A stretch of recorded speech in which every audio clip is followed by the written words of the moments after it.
we want to at this time we want to warmly welcome to the Brightside Club. We're celebrating America. I want to bring to the stage Mr. Lester Patrick. He's an accomplished author, a veteran. We're glad that you're here with us, sir. Good evening. Thank you for, first of all, for the invitation.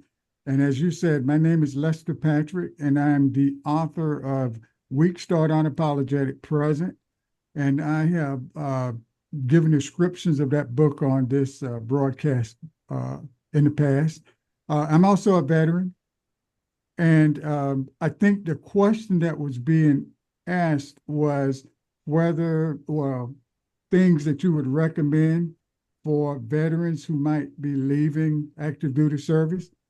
And I would just add to what I've already heard that I would start the process prior to leaving service, months before leaving service, because that opportunity exists. And the VA is very, very adamant about supporting people who do that. I would also say find a mentor. Find a mentor who's already left active duty service, who you have confidence in. And I'm sure that person will help you on your way to making that transition, because it can be difficult depending on the time that you get out, what the economy is like, and those kinds of things. So those are the things that I would recommend. Thank you very much, sir. So you're the Well, author for Weak Start, Unapologetic Finish. Please tell us a little bit about that and what to look out for and what we can and what we could expect to learn should we read your book, sir. oh, sure. My book is my life story, my memoir, and it talks about life living and growing up under Jim Crow. I start with, I guess, the age of about 2 or 3 years old, and then I move through describing my experience, again, living under Jim Crow as a young man, as an adolescent. And then I talk about some of the experiences that I had adapting to situations that arose. Things that, if the wrong decision had been made, could have resulted in me just not being able to survive, like I know some other people who didn't make the right decisions. There were times when I was at crossroads where, for example, at about 5 years, between ages of 3 to 5 years old, I was moved from house to house between 3 different households, 3 different family members. And I talk about that. I talk about a situation whereby I thought I had money, for example, for college. And then at the very last minute, the day before graduation, I found out that I didn't. I share those kinds of stories. I talk about, for example, working in the tobacco fields. Working in the tobacco fields under the same conditions that my foreparents worked under. There was a particular location, for example, that I name in the book, where I would visit at least once and sometimes twice during the summer as part of that process of working in tobacco, whereby the slave quarters were still there. The slave quarters were still there, but the most depressing thing about it all is that the person who was the historian of that plantation had gotten the stories that he would tell us from his foreparents, who were the overseers during the slave times.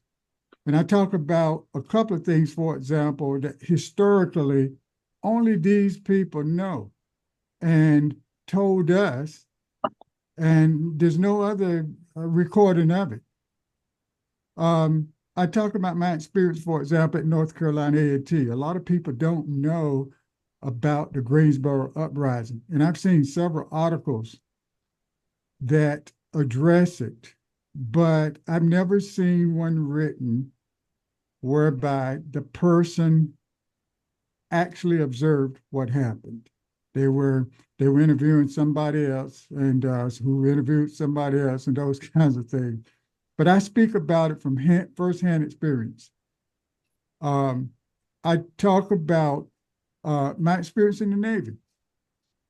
Uh, I take identify Jim Crow uh, behavior throughout my experience in life, because just because the laws were passed, it didn't just go away. For example, when I moved here to Northern California, I had a hard time finding a place to live.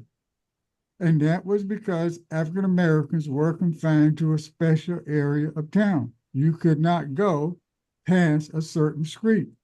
It was an unwritten law that realtors would not rent to nor sell above this, past this particular block. The surrounding towns, for example, some of them were sundown towns, where if you were African American, you could not be um, there after dark. I talk about some of those things. A lot of people, like to think that they're a long ways behind us, but that's just simply not the case. And I also talk about advocacy. I talk about advocacy um, and my involvement in a host of things that have taken place in some school systems that I uh, stood out and spoke out against, and the plans that I put into place to ensure that the problems that we were having were addressed. And those are some of the things that I talk about. I talk about my experience, for example, overseas, uh, and how Jim Crow can also be found in overseas environments. And I'm sure other people on this call can probably have firsthand experience with that. Um, but I took the time to talk about some of those things. So that, in a nutshell, is what the book is about. Awesome. Thank you so much for sharing. As you were speaking about this, I think about um, with housing, and I think about the and because I also work in the mortgage lending industry, I think about redlining. And even though that, and I know from the mid 30s to the mid 60s at least, the FHA would only allow monies to certain people. Now, even though that's no more, the effects are still present today. Um, in, when you move to Northern California, what when into those neighborhoods, and I know you mentioned that there were certain places that only people of color could be, and could not be. Um, when you saw that, what was your reaction? What was your experience? How did it make you feel? Well, first of all, it was a major surprise because I had a different idea of what California was. Like I said, I was born and raised in the South, uh, and I grew up under Jim Crow. But the reality was that there was not any different than uh, what I might have seen in the South. As a matter of fact, I think that it's arguable that some of the areas that from in the South, particular North Carolina, were far and more advanced in their integration of housing than here in Northern California. No question about it. And you mentioned redlining. of housing that was initiated by the Fair Housing, FHA, Fair Housing Authority. And that's a reality. They would not give to uh, give money to developers unless they would agree that they would not sell or rent to Yes. individuals of certain races. This was our government who put this in place. Just recently, I have seen a housing, uh, uh, not a house, yeah, a housing application for housing here in California, where the statement is still on the application. So there are still some of those applications that are in circulation, even though the law has been passed over 30 years against it. So you ask the question, why on earth would the statements still be on the application? Well, obviously, some would like for it to still be that way, and they enjoy when they just simply take a pen and mark it out, but still reminding you of the time when it was legal to to implement it. And another point about the redlining. Um, Redlining is illegal today, but it's still done, and it's done a lot today in the educational field. Students, for example, are redlined according to the school they attend. So if you attend an HBCU, you're going to pay more for your student loan than you would if you attended a predominantly white college or university. Though, and those there's data out there that proves that. So they're still redlining, and it's still very, very active. I talk about that in the Yes, book. sir. I talk about that in the book. And one of the other things along those same lines is that I talk about, and you asked me how did I deal with it. One of Yes, the sir. things I one of the things that I talk about in the book is internalized racism and internalized oppression. And I made it clear that not all of the oppression um, came from people of opposite races. Some oppression came from African Americans, for example, who internalized the behavior of what they'd seen, who technically felt that this is the way that you are able to survive this. So I talk about that, but to sum that up, that's a real psychological mental problem that exists today, whereby people need counseling. And you see it play out, for example, amongst some African American politicians. There are some African American politicians who will support and push policies that hurt themselves. I mean, they were that hurt themselves, that hurt their family members and others. They suffer from internalized oppression, and they enact internalized racism. So I talk about those things. Um, I hope I answer your question there. You answered it very well.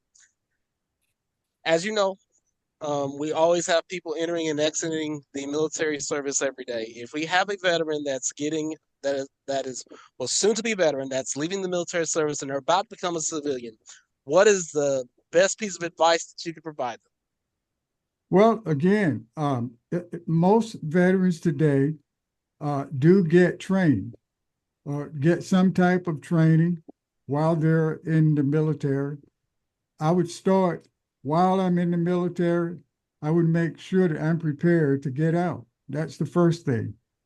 And that can include uh, military training that you might get coming from the branch of service that you're in. It could also include you taking it upon yourself to attend classes and pursue degrees. For example, and I'll give you an example. I'll use myself an example. I started. I had a BS degree already when I joined the Navy, but I completed uh, almost just shy of a few units from completing my master's degree when I was still on active duty. Uh, you know, so, and it's not hard to do. I know other sailors who did the same thing. So I would advise a person getting out to plan it, to take advantage of the opportunities that the branch of service uh, give to them, because most branches of the service will allow you to get off of work to go to school. And that's a great thing. So again, I would plan, I would make sure that I'm prepared before I get out. I would uh, start the process, of course, before leaving, identify a mentor. And if you've done that, then I think you have all things covered that you need to deal with to realize success once you get out. Awesome. Thank you very much, Mr. Patrick. We Sure. very much appreciate that. And it's amazing. You've heard perspectives. You've heard from someone who served in the Army, someone who served in the Navy, someone who served in the Marines, and we all have things that we advise people if they're going to re-enter civilian life and they're going to resume the best life that they can, things that's going to help them to be better. Um, I definitely love the fact, Mr. DelPlato, that you shared about take it upon yourself to be prepared, look out for you, and those are things that are tremendous. Mr. Hill, greatly appreciate where you spoke about um, even though we no longer wear the uniform, we still retain the values that come with wearing that uniform. And that makes it so very important. And of course, with you, Mr. Patrick, it's very good that you shared with us the history and a lot of what you shared, a lot of what you written about. It's as much as American history, just as much as the Declaration of Independence, because it's a part of how this nation developed and it became and came to be. And whether we're the generations affected by the redlining or the people who were not affected by the redlining, it's still, in summation, created what we have today. So that's the thing that's very important. Mr. Hill, you have something to say, sir? Microphone. I think Microphone. you're muted, Mr. Hill. Microphone, Mr. Hill. Yeah. You can go ahead on mute, Mr. Hill, whenever you're ready, sir. I don't think you heard. Okay, I'm very appalled and very, very grateful for the understanding of the medical staff with the Navy. My combat injuries were way more severe than I had ever imagined. Around the first of the year, I got the truth of it is when I took a direct hit from artillery in Vietnam, and I learned the first of the year that that hit took out part of the lower lumbar part of my spine. And I could not figure out why. I was being given mental medication and all that good stuff, but the good Lord, He is most powerful because I'm saying it actually didn't affect me mentally. It didn't really affect me mentally, except I'm feeling some pain behind it now. But the most prospective thing about it is that I'm still here. And by the grace of God, I have my right mind. I'm able to walk, talk, get up, and do house chores and take care of my wife. And physically, I'm able, but for heavy duty, I can't. And I thank the God of my understanding, the God Almighty, that I've gotten 3 years of college and a bachelor's degrees in religious science. And at this time here, I'm very grateful for the moments that I did endure the battlefield. Thank you. Great. Thank you very much. Very, very impassioned. And you have millions of veterans that they've served. They're grateful to be able to live the best lives as they possibly can. And that's the whole purpose of this. And we're celebrating America, but you cannot do that without celebrating the sacrifices that many of our great Americans have made, not just in uniform, but also when they get out and they go to hometown USA and they're trying to live their civilian lives.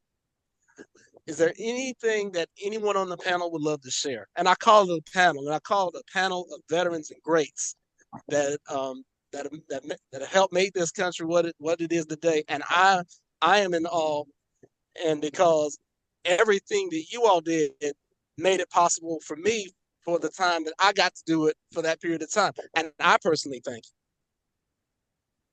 Well, myself, I'm in shock and all at this time right now because behind the understanding of the medical staff and the military about my concern my well-being. I don't believe they really expect me to be as well as I am today. When I first got in the military, there was things I was labeled as schizophrenia and all that good stuff, but come to find out my injury was a part of that mental condition. I done some research on it, and I found that the impact of the real peril of it is that when that spine is penetrated, it affects you mentally and physically. And the thought that, there was kind of squared on me that I was having mental issues behind it, but the thing about it, I didn't know. But the God I'm understanding, God Almighty and His Son Jesus gave me a perspective that I can look on and still move and feel healthy within the world. I thank y'all so much for inviting me today. Thank you, Mr. Hill. And if you think about the faith side of the military, and I definitely can speak about that intimately. I was a religious affairs specialist when I was in, and there were a lot of people, I guarantee you, from all walks of life, no matter what they look like, gravitated toward their faith to get them through. It is very, very important, and that's also intertwined in the fabric of what we do within these United States of America. Just thought I would share that as well. And people are still believing today, keeping people in prayer. I also would like to say, all of us we're here, and where we chose to live, we still have brothers and sisters who are serving in parts of the world right now. They might love to be home, but their mission requires them to be elsewhere. But they're doing it to make sure that we're still able to do what we're doing right in the here and now. So I definitely want you to keep them in your thoughts, keep them in your prayers if that's what you like to do. And as we celebrate America, and the thing about it is, we know that the United States has an interesting past, and in many cases, it has a complicated past. But there's also all of it. If you address one, you've got to address the other because it all intertwines to what we have today.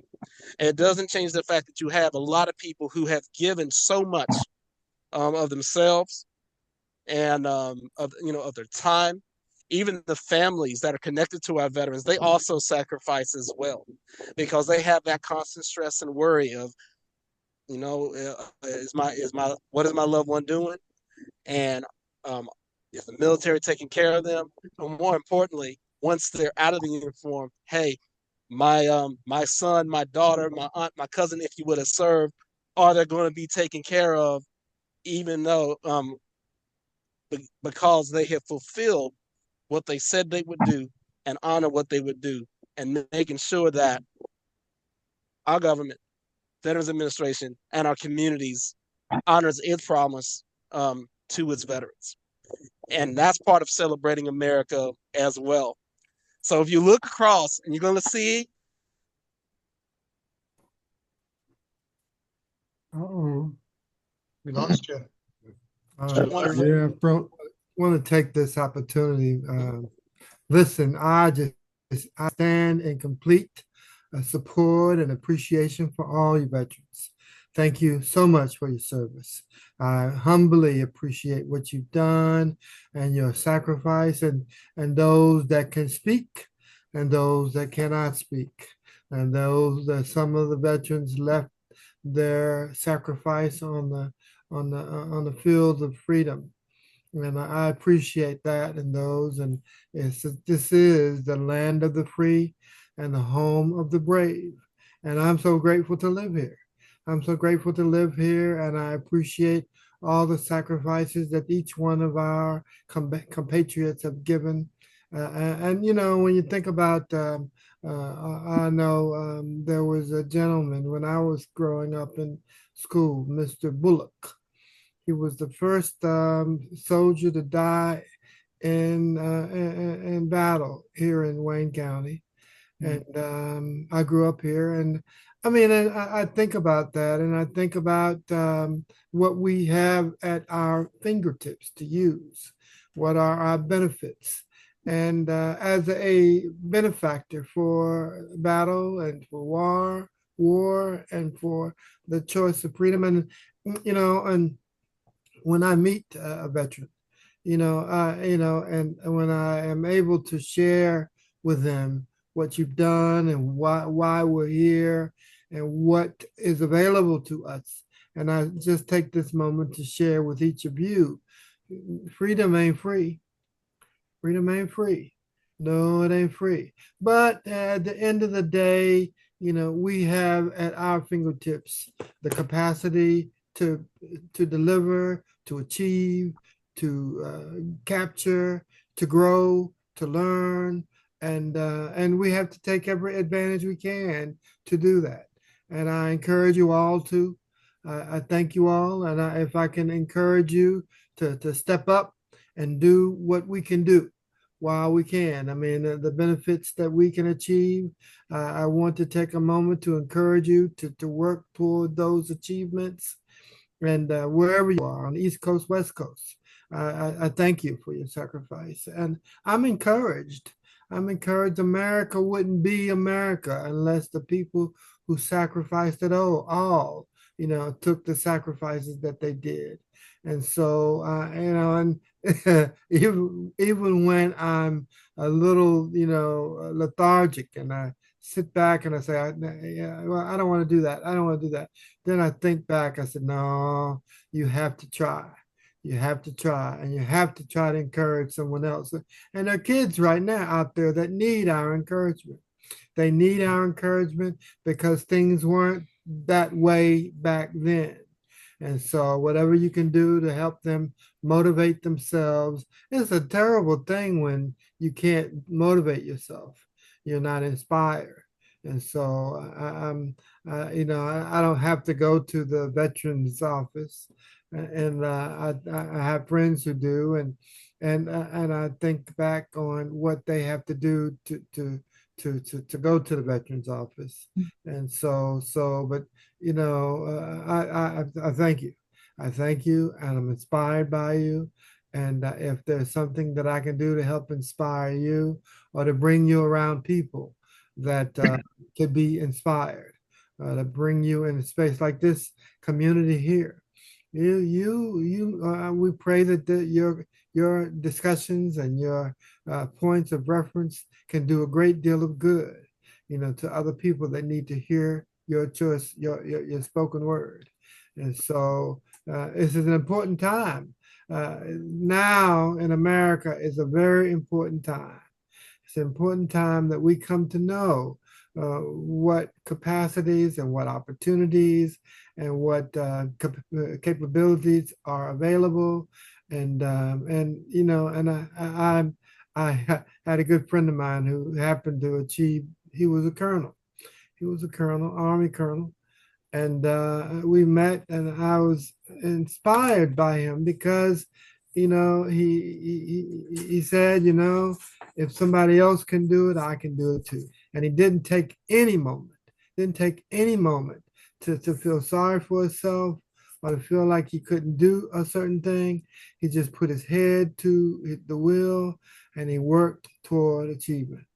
So I thank you all for who you are and what work you've done. And I pray that something has been said or done that will inspire you to work harder and to put your head down and get to work, because there are kids in our communities that need to see the sacrifices that you've made, and they need to hear that what you were able to accomplish, and they understand that if I work a little harder now, what else might be able to happen? If I work a little harder now, what other kid might be inspired by what I can say? If I work a little harder now, who else can I get further down the road? So I mean, Army, Navy, Air Force, Marines. I'm thankful. I'm thankful, and I appreciate you all in a very complete and honest way. And so, just all I can say is just keep working. Just keep working. Thank you so much for who you are and what you've done. Thank you so much, Reginald. I appreciate your comments and discussions. Thank you so much, Mr. Brewington. That means a great deal, and thank you all. And for those that who will see this at a later date, remember Discover Brightside. We are on YouTube. Don't forget to like. Don't forget to share. Don't forget to subscribe. We want veterans to be able to view the perspectives of all of these great Americans who've taken the time out of their busy schedules to pour into you today. And I think that's so very important, and it's amazing that they continue to serve in their own way at the time that really is not necessary, but it's still an important part of what we do, in as far as this experiment called America.